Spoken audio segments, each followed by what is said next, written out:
In our last video, we learned how Nelson Dellis makes crazy images to help him in memory competitions. But Nelson often needs to remember hundreds of different things, all in the right order.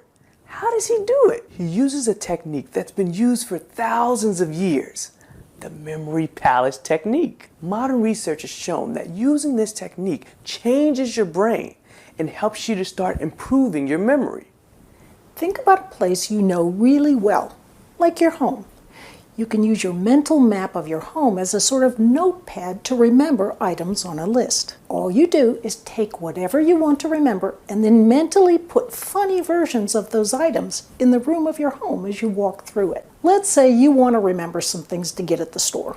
Juice, rice, eggs. First, imagine meeting a giant juice bottle at the front door. It has a smile on its label that gets even bigger when it sees you. "Hello, Mr. Juice. You're looking huge today," you say. Do you get the idea? The crazier the images, the better. You can use a different memory palace to allow you to remember the main ideas of a speech you're going to give. You can use memory palaces to remember long series of numbers. You can use maps, places in a favorite video game, or even parts of your body.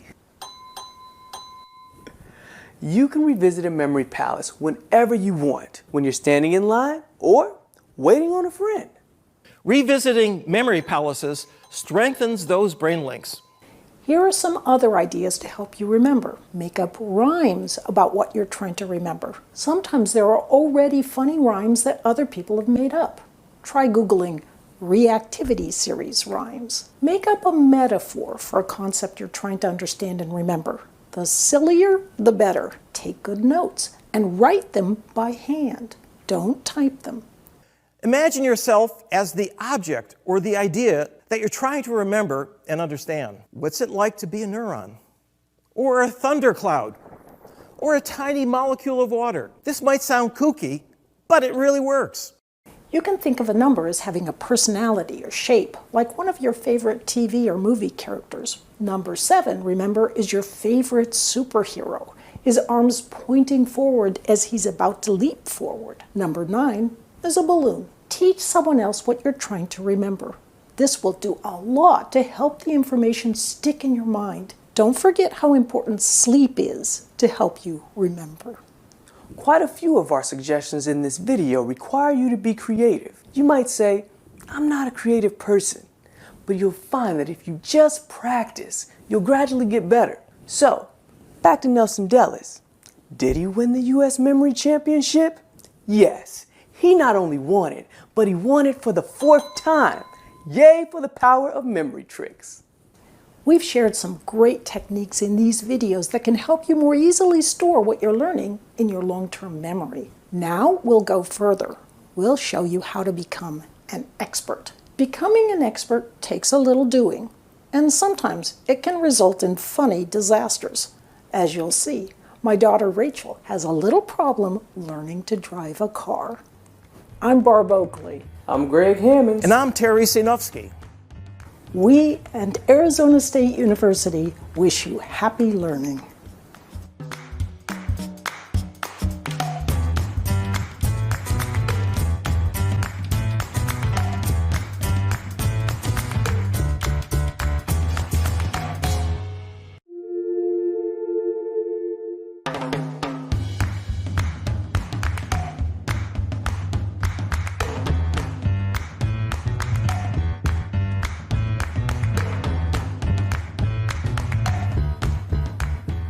This is what my daughter Rachel looked like not long ago when she was learning to back up a car. Backing up a car is hard, at least at first.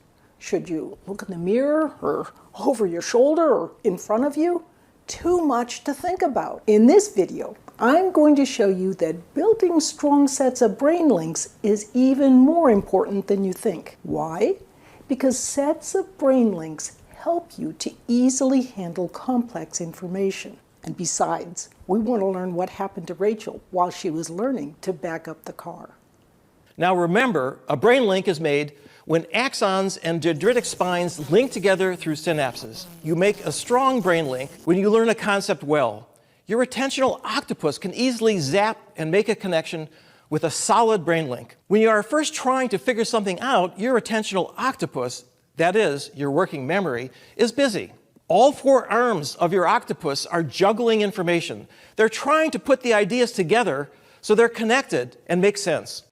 In other words, your working memory is helping you to create a new set of brain links. Exactly. Now, the set of brain links is created gradually. First, your working memory starts to put together and understand the new concept. After some practice, the new concept begins to feel natural and even easy. That's because you've created a new set of brain links that nicely connects pathways in your long-term memory. The axons of your brain links have linked across the synapses to dendritic spines. Each friendly neuron reaches out to zap the next. Your attentional octopus can easily connect to a set of brain links. To make the connection, your octopus slips an arm out of your mental school bag, your working memory. The arm slithers through your brain's hallways all the way over to your long-term memory locker. There, the arm gives an electrical zap to the set of links it needs. The set of brain links is activated. Now you can use the information. All the octopus needs to use is one arm. The other three arms of the attentional octopus are free. If you want, you can grab onto other sets of brain links with those other arms. You can connect complicated ideas or actions. This explains how experts can think about very complicated ideas and process very difficult questions, even with only 4 arms of working memory.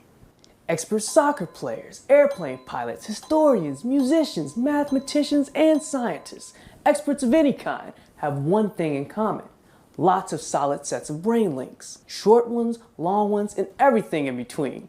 Experts can use their attentional octopuses to easily connect to large amounts of information.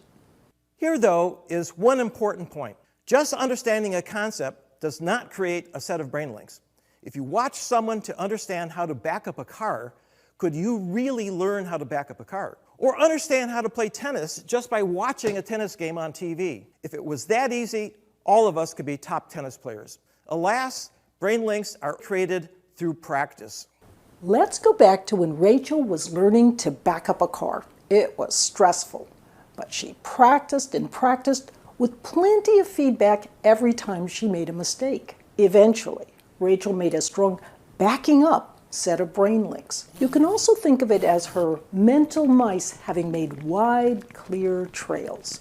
She linked backing up by doing it lots of times in lots of different places. Now she can easily back up a car anywhere. When Rachel was first trying to learn to back up, she had to focus carefully. Her attentional octopus was very busy. It needed all of its arms to process the different information. There were no octopus arms left to hold any other information. But now that she's created a set of brain links, Rachel just thinks, I want to back up. Her attentional octopus slithers its arm out of working memory to the locker of her long-term memory. It grabs onto the backing up set of links with a little electrical buzz. What was once incredibly difficult has now become easy.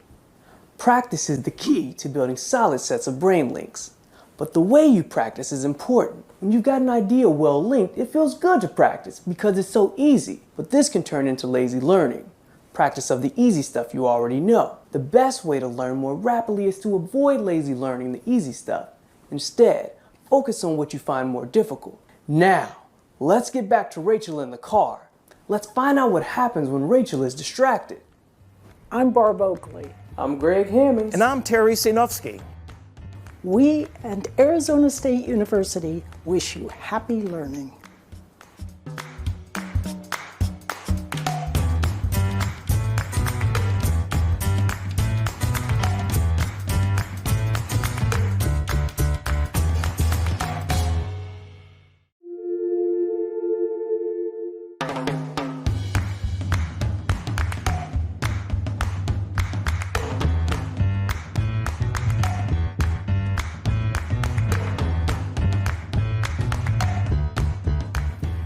Rachel is an expert now with backing up a car because she's created a backing up set of brain links. Her attentional octopus sends an arm out to activate that set of brain links whenever she's backing up. She's so good at backing up that most of the time she's almost doing it in robot mode. The rest of her attentional octopus arms are free to listen to the radio or check to see if her seatbelt is fastened. That's as long as nothing out of the ordinary happens. But what if someone tries to take her parking spot just as she's backing in? Her ordinary backing up set of brain links isn't enough anymore.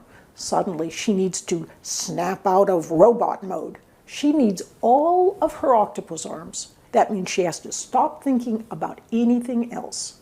If your working memory has too much to hold, it becomes difficult to figure things out. This relates to your cognitive load. That is, the amount of mental effort your working memory is making. If your working memory is already putting in a lot of effort, you can't easily add more to its load. Your octopus is already too busy. Basically, your working memory can only hold so much information in mind at once. But brain links can make things easier.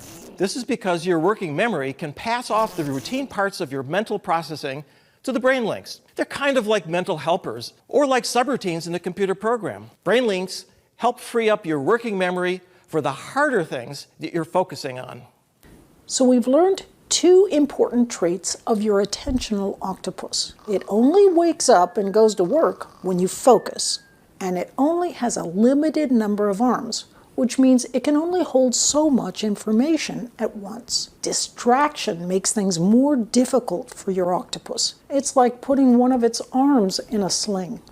Here's what I mean. Let's say you can hear a television going on in the background.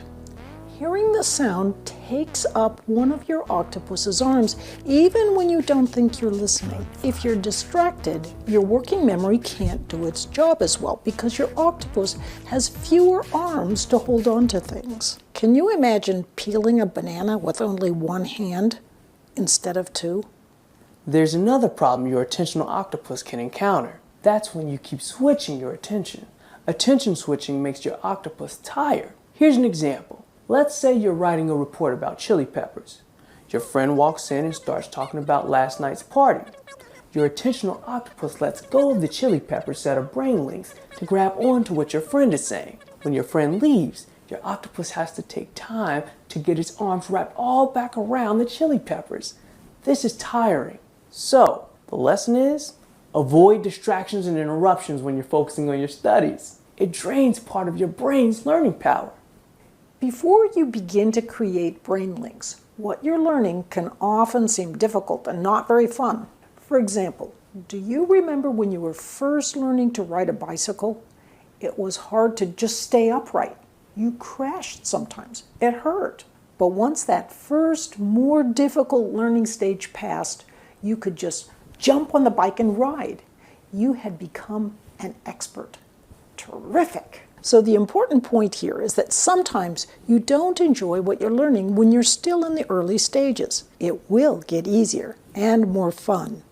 You may think, there's too much. How can I ever make brain links out of it all? Keep in mind what we call the law of serendipity. Don't think about everything you're trying to learn. Just focus on whatever section you're studying. Your intuition will give you hints about the information that's most important to link. Once you create a new set of brain links for the first problem or concept, whatever it is, the second one will go in a bit more easily, and the third more easily still. It doesn't get all super easy, but it does get easier. Creating good brain links is like creating good luck. You'll find yourself enjoying your learning more and doing better on tests. I'm Barb Oakley. I'm Greg Hammonds. And I'm Terry Sinofsky.